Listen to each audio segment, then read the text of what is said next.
Hello loves, and welcome back to the channel. Today we're going to be talking about a very cool topic that Spirit gave to me while I was taking a shower today, getting ready to do the readings and everything today. And you guys know a lot of the time when I do certain videos, it's because Spirit told me to film them. So that's what we're going to do today. So this video is going to be on eco-friendly offerings that you can do without disturbing nature, the environment, without causing problems, without, making things worse. So that's what the topic is going to be about today, because I do think it's important to be respectful to nature and not, make things worse, especially with climate change, everything that's going on. A lot of the time, it is very easy for, us spiritual people who, have had to adapt our practices in a more modern sense with some of the tools that we use to kind of do things and use things that are not necessarily the best for the environment within our practice. So I wanted to make this video for eco-friendly, offerings that you can use, and, how long, giving you guys the tea on how long some of these things take to decompose as well, because I think that's also important to talk about when we're doing an offering. So that's what we're going to be breaking down today. So I kind of have a list because I wrote down a couple of different things. Now, when it comes to eco-friendly offerings, depending on where you're offering it to, you also have to be very mindful of the environment that you're offering it in. So let's just talk about some of the environments that we would make offerings in. Now, traditionally within my practice, and Caribbean practices, there would be like a tree that is sacred to us, for us in the island, for us especially Taino descendants, and those who practice from the islands. The ceiba tree is very sacred to us, and that goes back to our Taino heritage. And also within, there is a variation of the ceiba tree that actually is also in Africa, which our African ancestors also worked with for ancestral work. So that is like one of the trees that in the islands you will see if you're walking around. Sometimes you will see offerings under. There'll be like different things that people will offer because that's one of our ancestral trees. The only thing is that through, again, colonization and a lot of things, a lot of people tend to leave a lot of different things at trees and different offerings, especially if, like, let's say you're just wanting to do some sort of offering to your tree spirit that you may or may not work with, or if you personally just like working with nature, or there's a specific point like in the woods or the forest, or that you're just really called for, and it has the area of like a forest or a jungle-esque type of vibe, where it's like the ground, you have the dirt, you have, nature growing, you have mushrooms, you have different things growing around, you have different types of plants, and different animals that also live there. You have to be mindful of the offerings that you leave in those spaces, because some, especially in a modern sense, not that I'm trying to throw any type of shade to other like spiritualists and brujos and espiritistas and stuff like that, but on the eco-friendly side, I have seen a lot of stuff left in certain trees that are literally like, one, that spirit, and specifically that tree is not going to want you to move anyway because it was already offered and stuff like that, but it's not biodegradable, and it's also not eco-friendly, and it's also can be bad for animals that are in that area, even though obviously there are certain animals that will, stay away from certain spaces that are very sacred. However, there are certain animals that tree will grant, space to, that they will come in and take that offering as food. And so you have to be mindful of what you're putting in certain spaces, and including the ocean, for example. Cemeteries are a whole nother thing, because obviously, there's already a space where things are decomposing. So, human remains are decomposing. So you have to be very mindful of what you're leaving and what you're offering and what you're using in nature. You don't want to make the problem worse. I think at this point in time, I know, historically, there's pictures that get, put in certain trees to honor or offer certain things, especially like for certain santos and certain things that, you know, they hold space for them there. But moving forward, it's just like logically, we need to really think about how we are also damaging the environment and causing more chaos, and also how these things are biodegrading or not biodegrading in nature. When it comes to plastic, it literally takes like almost 500 years for things to biodegrade naturally. So the fact that it can't be moved because it was an offering and that tree is not going to want it to be moved and stuff like that, when people like see things like that and say, oh, I have to leave a bottle of rum. Glass takes like, I think, what is it, like a million years to biodegrade. That's a long time, y'all. Like, I understand spirit loves, you know, liqueur. Okay, I'm not saying they don't. There are certain things that you're going to want to just be mindful of because it can be damaging. Even liquor itself, while spirit loves liquor. And this is why when it comes to like me giving offerings of liqueur, I make sure I do it at home in a glass, you know, like make sure that they have the appropriate tools where I can dispose of it and not, you know, have it hurt the environment outside or something like that. Now, I've seen people leave like little bottles of rum and different things, and again, those things are not biodegradable. And it just, while that spirit might like it, because it's obviously the energy of the thing that's being offered, when it comes to the planet, when it comes to the area, when it comes to disrupting spaces, it's not eco-friendly. So I implore you to think about that next time you are thinking about leaving offerings and stuff like that in nature, because you don't want to cause more harm, and you don't want to be taking in any type of, like, while you are obviously doing an offering to a spirit, that doesn't mean that the spirits of that area are happy that there is trash and things that would be considered trash to humans or someone else who wouldn't practice whatever it is on the floor. It's important to not, you know, to be mindful of such things. Okay, so we're going to talk about a couple of things that, you know, make sense and things that don't make sense. Now, anything that obviously is biodegradable, like paper towels, like paper itself takes about 2 to 6 weeks to biodegrade. So if you are going to do petitions, if you're going to put it by a tree, if you're going to put it in the ocean, for example, paper dissolves very quickly, generally speaking, especially depending on the thickness too. You have to be mindful of using like cardboard or something thicker. It's going to take longer. So also be mindful when things are exposed to certain other chemicals, like water will start dissolving things right away. But you don't want to use like, you know, toxic like markers like a Sharpie to write certain things that are going to biodegrade. Like when I use a Sharpie within my petitions, because I do like the permanence of using a Sharpie, I don't put that in my tree. I don't put that in my plants. I don't like stick notes in there that have the toxic elements of a Sharpie, like the way the ink is made, into my very much alive plants. I'm not going to do that. That makes no sense. Like I will make sure when I'm writing certain petitions, they either get burned, they're being tucked away in certain, like wherever, you know, I'm keeping that specific spell at.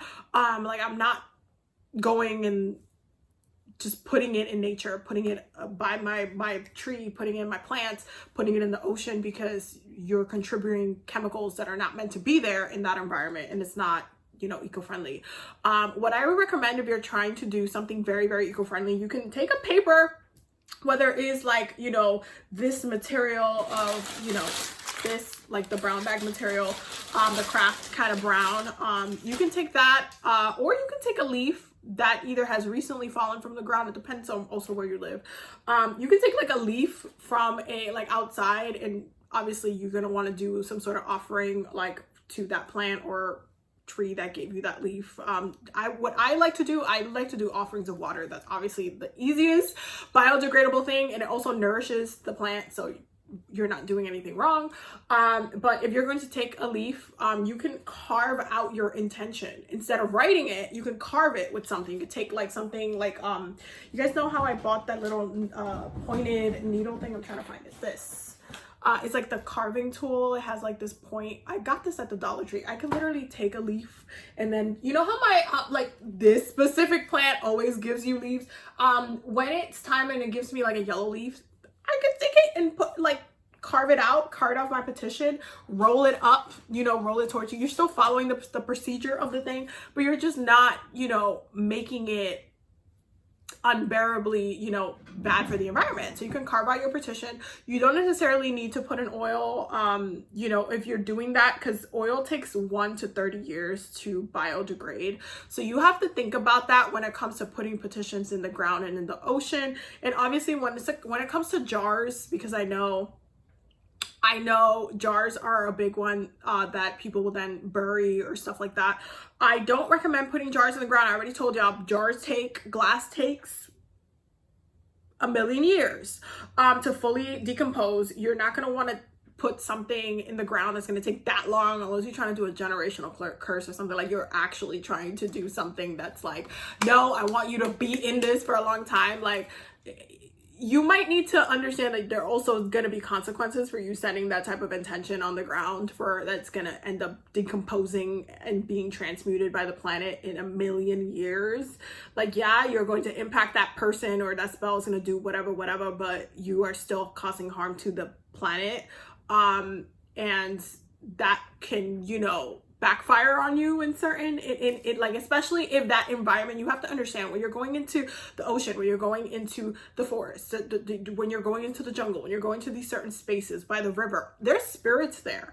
And if they're like, okay, you're doing this petition, okay, I see you, and okay, we're gonna let you rock for a bit, but then after a while, like, it's like, okay, but you came into my space and you did the spell, and it's just sitting there now. It's not working with the aspects of nature. It's not being integrated with this aspect of nature. It's just sitting there. After a while, like, those spirits, you're in their space. It's like somebody coming to your house and then painting the walls a different color and then expecting you to just be okay with it. You have to be mindful of what you're doing, because that shit can backfire. Those spirits can then, you know, cause some havoc in your life, and can make certain things difficult. And also, if certain offerings, because I've also seen that happen, sometimes people will get upset that there's certain offerings, like I've seen it especially in the islands, certain people will move stuff that was left over to a tree as an offering or that spirit, and then that person for moving it, like, gets reprimanded, obviously, because it's not their offering to touch. And so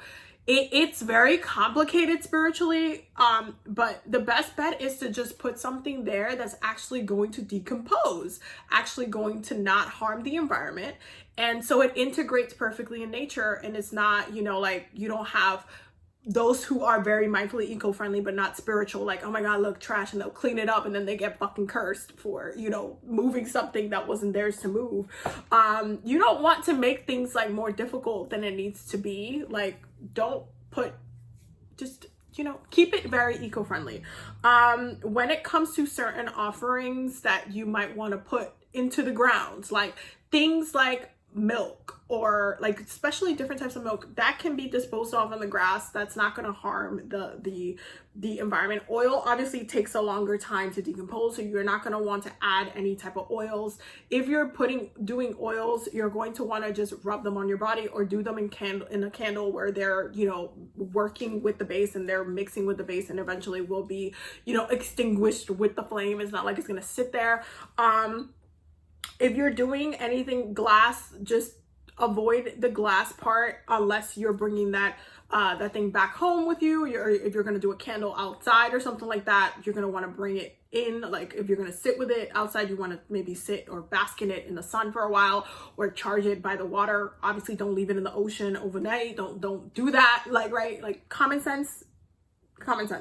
But leaves take about 3 to 6 months to decompose. So leaves, and obviously throughout time, like, leaves will fall and they will go into water and they will go into the ground. They'll start browning, they'll decompose, you know, it will get, you know, eaten, whatever it is. Like, it's something that's not going to cause harm. So leaves are something that you can use in, you know, substitute it for paper. Cigarettes, I know a lot of people like to leave as offerings. I would be very mindful of leaving cigarettes as an offering. I know certain people like it, but I don't recommend it, because cigarettes are made with plastic as well, which takes a longer time to decompose. It's like these like little plastics that hold everything together is a whole thing. But I don't recommend leaving cigarettes as an offering.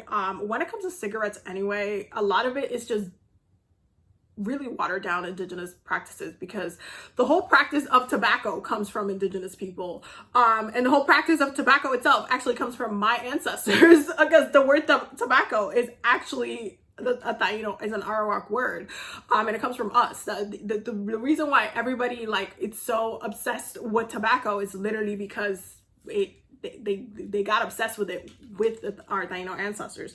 So I would 1000% do a tobacco offering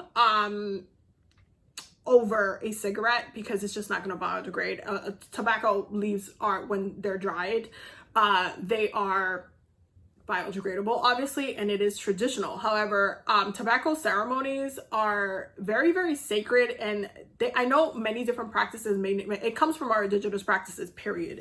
That's not an argument that I'm going to have with anybody in the comments today.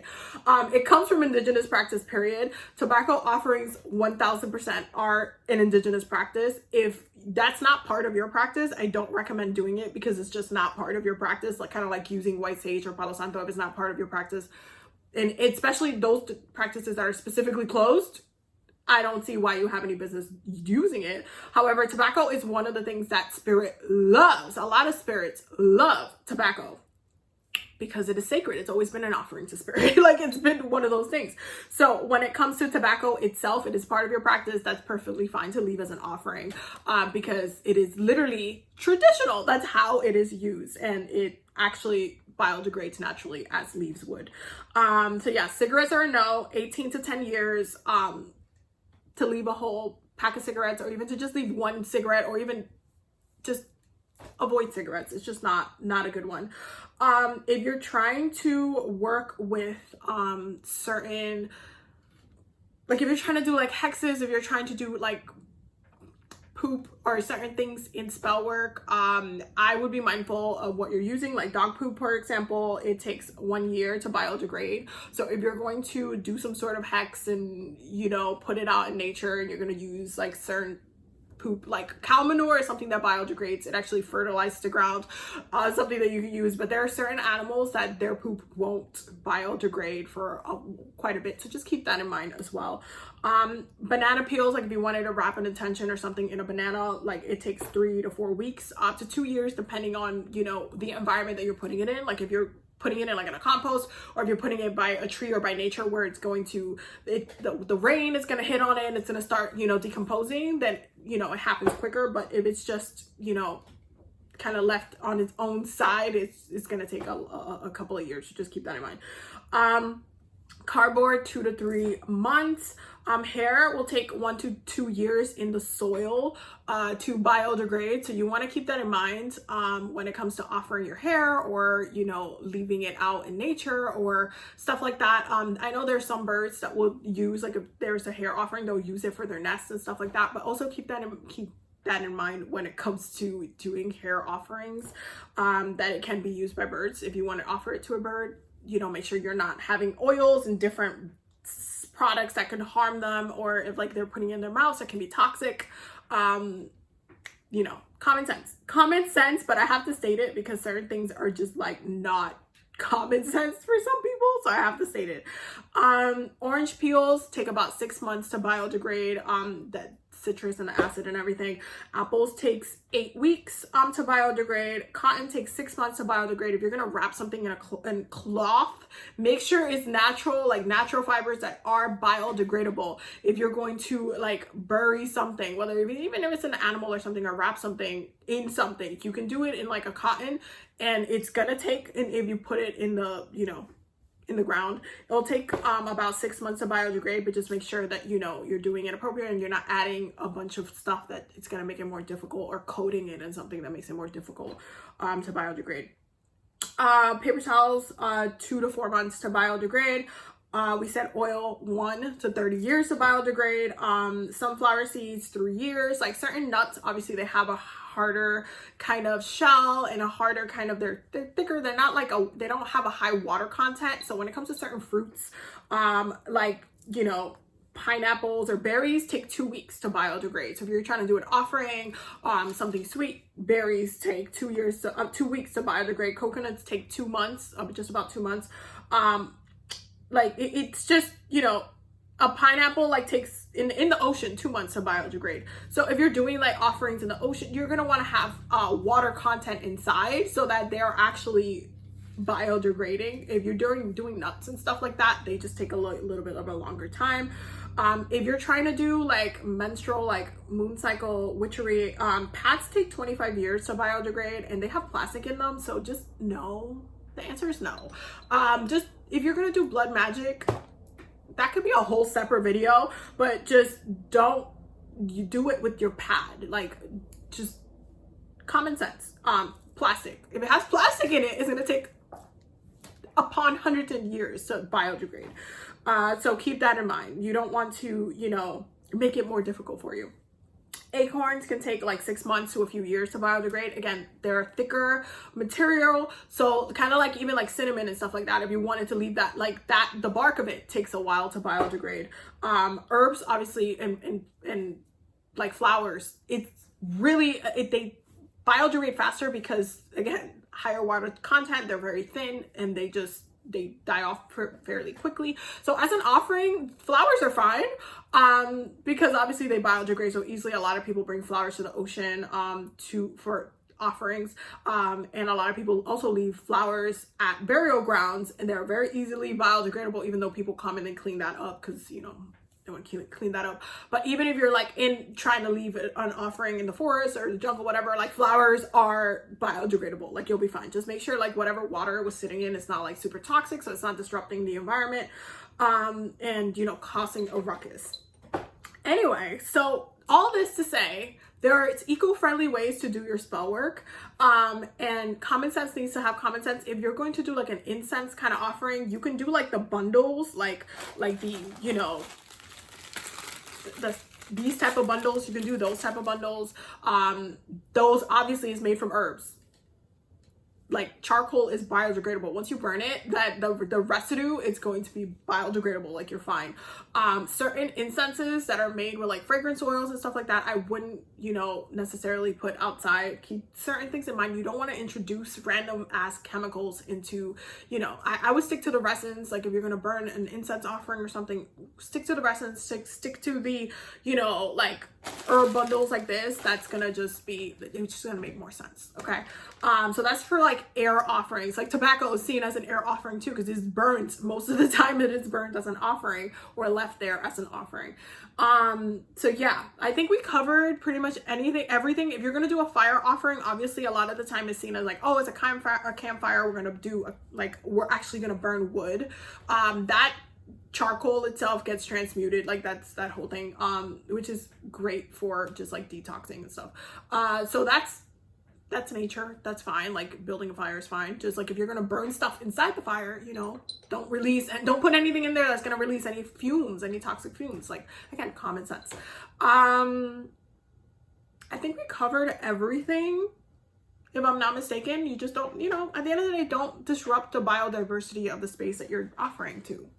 You know, do your research. If you're trying to bring an offering to a space, meat and stuff like that, I'd be very mindful of leaving out. Again, you don't want to disrupt the ecosystem, the hunting styles of animals and stuff like that, like what they need to do their thing. Don't disrupt the space. But yeah, I hope that this video was helpful. I hope that, because this is a very important conversation to have, and I really wanted to have it with y'all because, yeah, Spirit told me to make this video. I was like, okay, it needs to happen. So we're gonna just talk about it. Like if you're gonna do nuts and stuff by a tree, you know, obviously know there's gonna be certain animals, smaller animals that are gonna come and eat it and take that offering too. But you just want to make the life of the animal or being in that space easier to kind of biodegrade the stuff and take the offering as it is. So yeah, also I forgot to mention honey. Honey is one of those things that never expires, but if it's exposed to oxygen and water, it will start like dissolving and stuff like that. So honey is okay for certain offerings, but if you're gonna do it like by a tree, if you're gonna leave like a fruit or something with honey on it by a tree, you're just gonna attract certain animals and they're just gonna end up, you know, yeah, that's what's gonna happen. So just keep that in mind. But it is biodegradable, but it can last forever if it's sealed up, like if it's sealed. Like honey has been found throughout the world, like sealed in a jar and perfectly edible because it doesn't expire. But if it's exposed to water and oxygen, it can, you know, go bad. Anyway, all that to say, I love you guys. I hope you guys enjoyed this video. Let me know if you want more videos like this, and stay tuned for the Patreon voted video that's gonna come. I'm making that as well, and yeah, I will see y'all in the weekly healing circle. I love you guys.